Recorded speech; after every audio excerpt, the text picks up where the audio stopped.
ममता जी हारेंगी ऐसा तो लग रहा था। और पहले भी जब बात हुई थी आपके साथ में, एक प्रोग्राम किया गया था शनिवार को, उस दिन भी तो मैंने डिटेल में बताया था भी कहाँ कहाँ जीतेंगी, क्या जीतेंगे, और मोर और लेस वो सही आया। लेकिन कुछ ऐसे स्थान हैं जो मैंने सभी सपने में भी नहीं सोचा था कि वो बीजेपी जीत जाएगी। और उसमें से एक है जादवपुर और दूसरा है टॉलीगंज। और टॉलीगंज और जादवपुर निकल जाए, वो इस तरह का हुआ कि साहब कि वो जेएनयू जो है वो कल को गुरुकुल बन जाए। ये क्या हुआ? देखिए, मैंने कहीं नोट किया है, let me show it to you.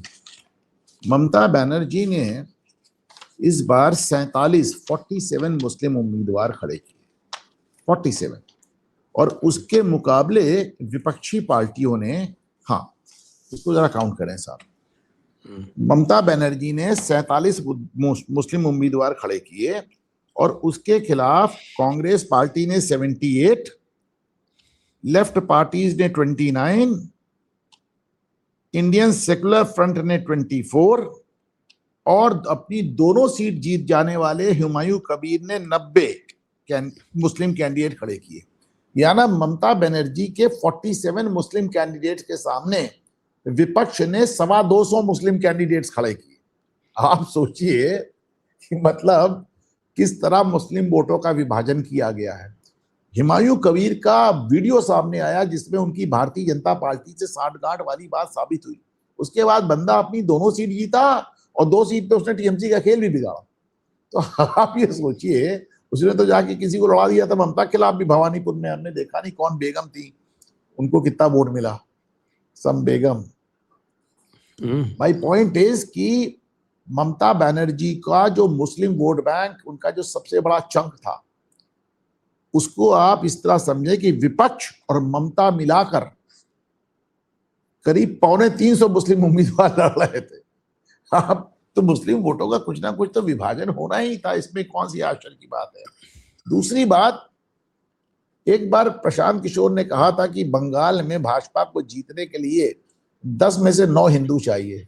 मुझको लगता है इस बार 10 में से 10 हिंदू आ गए।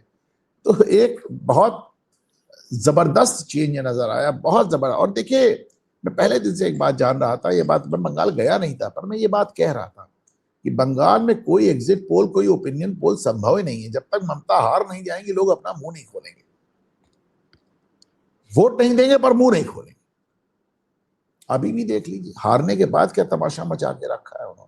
वो उम्मीद कर रही थी कि भारतीय जनता पार्टी के कैडर वही तांडव करेंगे जो टीएमसी के कैडर करते थे। नहीं हुआ वो चूंकि तांडव, तो उन्होंने इतना बड़ा कांड हो गया। देखिए साहब, सुवेंदु को पीए को गोली मार दिया आपने, इस उम्मीद में कि फिर से अराजकता फैले, किसी तरह आग लगे। ऑलरेडी देखिए ग्लोबल मीडिया उनके फेवर में आ गया। बीबीसी का तो मैं हेडिंग देख के दंग रह गया, का महिला मुख्यमंत्री को हटा रहे। अरे मतलब महिला मुख्यमंत्री तो वो चुनाव नहीं हारेगी, ये क्या बात हुई। लेकिन एक चीज मैं और संजय सर आपसे कहूंगा कि जब से बंगाल से ममता बनर्जी हारी है, तो जिस तरह की कहानियां और जिस तरह के वीडियोस निकल के आ रहे हैं, वो इतने दर्दनाक और इतने डिस्टर्बिंग है कि देख के हैरत। 5 साल से छुपे हुए थे वो, लेकिन लोगों ने रिकॉर्ड करके 5 अपने साल पास नहीं, रखे 15 हुए। साल से छुपे हुए थे, 15 साल से छुपे हुए थे।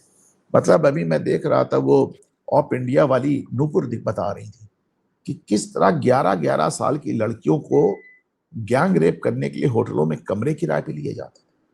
मैं देख रहा था शुभी विश्वकर्मा एक महिला को लेके आई थी, वो बता रही थी कि 2021 में चुनाव हारते ही उस गांव का जो मुस्लिम प्रधान था, उसने कहा यार तुम्हारी बीवी मेरे साथ रात में रहेगी वरना मैं ये कर दूंगा। वो बेचारे पूरा खानदान घर गांव छोड़ के भाग गया। किस तरह की हरकतें हो रही थी। और तो मजेदार बात मैं देख रहा था कि अभी कल 6 तारीख थी, चुनाव हारने के 48 घंटे बाद हाईवे पे टोल वसूल रहे थे, टोलाबाजी चल रही थी, तो उनको जाके पीट के रोका गया। मैं और देखकर हैरान था कि ये जो टोलाबाजी सुना तो बहुत था, पर देखा हाईवे पे इसके लिए प्रॉपर पक्के बूथ बने, यहां बैठ के ये काम कर रहे थे। मतलब गुंडागर्दी को, क्राइम को, रेप को, सब चीज को इंस्टीट्यूशनलाइज कर दिया। आज आज आज आज ये बड़ी चर्चा हो रही है कि ममता बनर्जी का जमाते इस्लामी से टच सामने आया है। मैंने देखा, आपने भी कहा अपने वीडियो में कि जमाते इस्लामी को फंड कर रही थी, याद हाँ, होगा सर, कल आपने कहा था। मैंने कल ही बनाया था, और वो कल प्रूव हो क्यों गया बता, कि अरे भाई कल क्यों बताया था? टेलीग्राफ ने इसको 2014 में छापा है। कोलकाता के टेलीग्राफ ने ममता बनर्जी के मुख्यमंत्री रहते हुए, जिसको कांग्रेसी अखबार कहा जाता है, उसने 2014 में खबर छापी है। 2015 में इसको बांग्लादेश में डेली स्टार ने छापा है, गल्फ न्यूज ने छापा है। मैंने सारे स्क्रीनशॉट कल अपने वीडियो पे दिखाए। ये जान, मतलब this knowledge is has been in public domain for the last 12 years. ये कह रही थी, वो शेख हसीना कह रही थी, शेख हसीना कह रही थी हमने सेंट मार्टिन आइलैंड नहीं दिया, हमको हटाने के लिए अमेरिका ने ममता बनर्जी का इस्तेमाल किया। ममता बनर्जी के थ्रू जमात को फंडिंग करा के हमारे खिलाफ रिवोल्ट करा। डेली स्टार छाप रहा था इसको, बांग्लादेश में ढाका में छाप रहा था।